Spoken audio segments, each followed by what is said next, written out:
Asawa ka nagaw, duwa pa.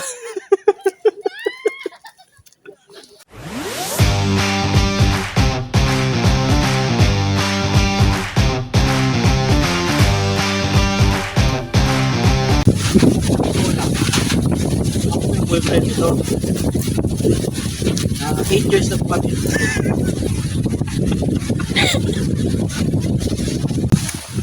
Hindi naman ako tumitingin sa kung anong itsura mo, anong katawan mo. Doon pa rin ako sa ugali. Sabi niya na, ano daw, nakilala mo daw ba ako nung payat pa ako or mataba na ako? Hindi, totoo lang siya nakagot sa akin.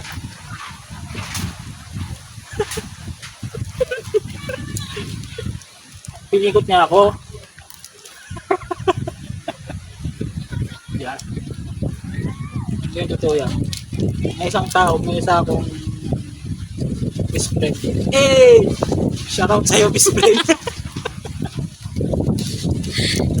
Meron akong babae doon na nakakasama-sama, nakakasain ka. Kinakain niya daw. Hindi, siya samahan ko magkain. Ano yung ba maniligaw? Tapos sabi lang, best friend ko na yun, bakit daw hindi na isa-isa? Paano? Kung may jowa yan. Sabi ng best friend. Asawa ka nagaw, jowa pa. Pero hindi ko naman niligawan talaga. Hindi, at hindi ko talaga niligawan. Walang ligawan na nangyari. Basta lalasing lang ko yung time na yun, tapos sinabi ko I love you. Pinilit ko siya mag I love you ko. 3 araw ata bago yung sagot ng I love you ko. 3 araw. Sa 3 araw na yun, Tanda mo naman pala lahat eh. Bakit nagka-ano-ano ka? sa 3 araw na yun, sinagot niya ang I love you ko. Sa madaling salita, kami na yun. Pero matagal na tayo nagbabanding bago ka nag-I love you. Matagal namin ko ba niya siguro. Ilang buwan na, di ba? Basta mabot kami ng 5 months na, Oo. 5 months na hindi naman nasin, parang ano lang, Jamming lang. jamming lang, kahit sa labas, long ride sa malayo. Wala naman. Kasi nakapakita sa isa't isa yun eh, kung may gusto ka, may gusto siya. Hindi pa rin talaga sa sitwasyon. Kasi kami talaga walang ligaw na nangyari. Kasi nga lasing na ako time na yun na nagula ako. Kami yung dahilan niya. Kasi nagagula ako. Hindi ko naman alam na patagal pa kami ng pa kami. Kasi dumating yung isang point na tarong na siya ang pag-ibang certain. Pero hindi tayo nag-celebrate, no? Ngayon kami kasi-celebrate talaga. Bago siya ng tanong is siguro Ilang almost 1 year in hinihap. Ilang years na, bago nagtanong. Kasi yung nagtatrabaho ako, siyo gala, sige kami kain, pero libre ko naman. Ayaw kasi yung lalabas siya ng pera. Pero minsan siya talaga nang gano'n kapag Salitan, parang give and take. Give and take lang ang dalawa. Marami yung sabi sa akin na bakit ang taba ng jowa mo. Ito naman yung sagot ko sa kanila. Kayo ba magmamahal? Kayo ba mag-aalaga? Hindi naman, di ba? At saka hindi naman ako ganito kadaba nung nagkakilala tayo. Hindi naman sila ito kataba. Ako nang tawagin ng kataba sa kanya. May trabaho kami pareho. May trabaho kami pareho. Halos, Kada sahod, labas. Kain. hindi rin kada sahod. Minsan kapag may nagtitira, kain din. Pag Kasi trip namin. Hindi naman, kami kasi, kaming mag-partner. Hindi naman kami tulad ng iba na ayaw sa mga pagkain na cheap.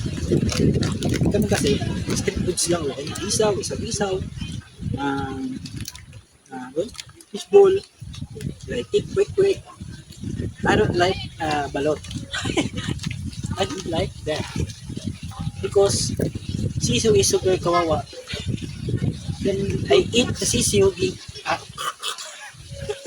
the head, ulo ng sisiw marunong. Pagdirit ko. Basta ayoko. Yun na yung ayoko sa pag sa akin magbalot ng gabi. Hindi naman ako nagbabalot. Pero naman. Pili ko makain ako pero depende.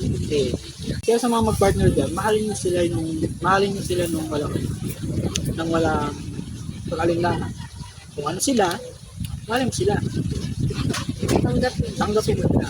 Kaya kumbaga sa tayo kasi, parang wala tayong, may pakailam naman tayo sa isa't isa, pero parang wala tayong pakailangan na kung ano gawin mo. Update ka lang, kung doon ko, update na. Hindi tayo na pigilan style. Hindi kayo sa atin kasi. Ako talaga hindi nahilig mo update. Ayoko yung nag-update. Gusto ko Pero nasanay ka na ngayon. Pero hindi naman ako nag-update, pero gusto ko kasi nag-overthink siya. Ano malaman na mahal niya ako, hindi siya nag-overthink? Mindset ba? Puti mag-overthink yan, hindi ko mahal niya. Gustahan tayo. Pag-check mo na katangahan ko sa buwan. Hindi ako mapansin na hanggang sa nasanay na ako. Pero nung unang away namin, parang ako yung nagigilty kasi di ba kasalanan ko rin naman, ay admit naman. Kasalanan ko kung ba't yung ginagawa. Tapos ngayon, ganun pala yung ugali niya na 3 days na niya hindi mapansin. Dating malala, isang linggo pa. Ito mga mo. Nakaya mo ako, no? Baliw ka. Daming tao. Gusto ka. Ito pa yung matakot normal. Subukan. Kasi hindi mo ano yung failure mo, hindi ka magiging successful kung wala kang failure. Hindi mo makikita yung failure mo sa buhay kung hindi mo susubukan. Ano sa kanila? Hindi ka nga magiging successful kung walang failure. Ano nga? Lahat naman ng tao dumadaan sa itang failure. Mas magandang i-solve yung yung sa inyo, solve yung dalawa. Hindi nyo na kailangan ng ibang tao para mag-solve ng problema. Kasi kayo yung gumawa ng problema nun eh. Kaya tumapos mo. Kaya pumutol mo. Problema niyo yun eh. Sa amin kasi pag may problema kami, chill. Tahimik lang. Parang kumbaga mag-chill siya, mag-chill din ako. Parang ganon. Parang stress free kami. Tapos 3 days, okay na. Kaya guys, Sabagay kasi iba-iba din naman talaga naman. Mindset. Iba-iba yung perspective naman. Siguro kami ganun. Ewan ko lang sa inyo. kaya guys, kung gusto nyo talaga ng true love, ito kami pagmamahal. Sa'yo pa lang, simulan mo na maging kapal ka. Sa sarili ko pala. Kaya ako, hindi rin ako mag-regalo. Kaya ayoko talaga mag-regalo. Pero kung ano magregalo mo, Ako kasi itong mag-regalo. alam mo, ikaw magregalo. Sa motor eh. Ako kasi itong mag-regalo kasi, Yung magagamit mo. biglaan talaga. Yung magagamit mo, hindi yung nabubulok. Ganun. Siguro sa isang taon, is lang mag-regalo. Pero solid. Oo, hindi naman ako nag-regalo ng kanya. Kasi nag-regalo ko sa kanya, bininta niya guys. Galag ko. Muna yung pagkala. Edit out. Pero yun naman, kung gusto niya magpa-stress, tignan mo lang yung jowa mo, stress ka. Guys, ingat sa pagpilit talaga. Yan ka rin nasabi ko. Subukan mo lahat ng pwede mo subukan mo. Pag alam mo, mararamdaman mo rin kasi yan. Mararamdaman mo kung hindi kayo compatible sa isa't isa. Sa age namin na to, parang gano'n na yung mararamdaman mo. Kasi kapag nasa teenager ka pa lang, di ba parang puro lang papilog, tukso, ganyan. Hindi mo man sabing true love. Kasi, yun nga, siyempre, mga bata pa kayo. Kaya guys, pumili kayo ng alam nyo secure kayo. Secure yung love life nyo. Hindi kayo manghinayang sa pagmamahal na binigay ninyo. Basta ito din yung Kasi ibigay nyo yung best nyo. Huwag kayong gumawa ng kung anong kakasama, ikakasira ng relasyon ninyo. Pray nyo ng lagi na sa inyo. Hindi na agad ng tulong kapag nag-pray. Pakinggan kayo. Okay, sa malit na. Alam, ito agad sa nagtabo na.